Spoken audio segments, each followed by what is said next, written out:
রাষ্ট্র পরিচালনায় টেলিকম ও পাওয়ার খাত সংস্কার অত্যন্ত জরুরি বলে অভিমত ব্যক্ত করেছেন বিএনপির আন্তর্জাতিক সম্পর্ক বিষয়ক কমিটির সদস্য ইঞ্জিনিয়ার ইশরাক হোসেন।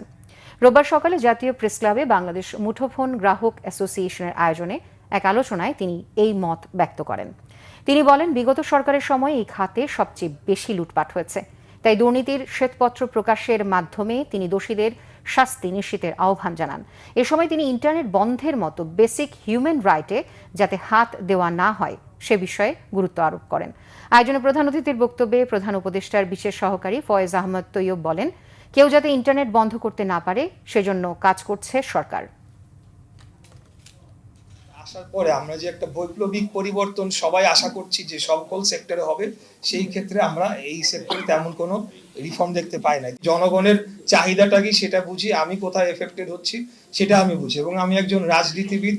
রাষ্ট্র পরিচালনার জন্য একটা টেলিকমিউনিকেশন সেক্টর, পাওয়ার সেক্টর এবং এই সেক্টরগুলো কিন্তু আমাদের অত্যন্ত গুরুত্বপূর্ণ সেক্টর।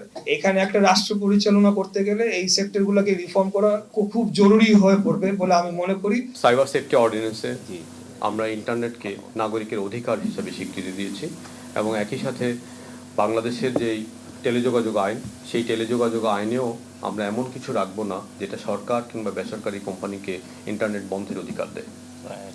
অর্থাৎ ইন্টারনেট আমাদের তরুণ প্রজন্মের প্রোডাক্ট।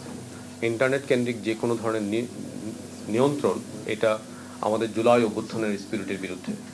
সেজন্য আমরা এমন পলিসি করব এবং রেগুলেশন করব যেখানে সরকার বা বেসরকারি কেউ ইন্টারনেট বন্ধ করতে না পারে।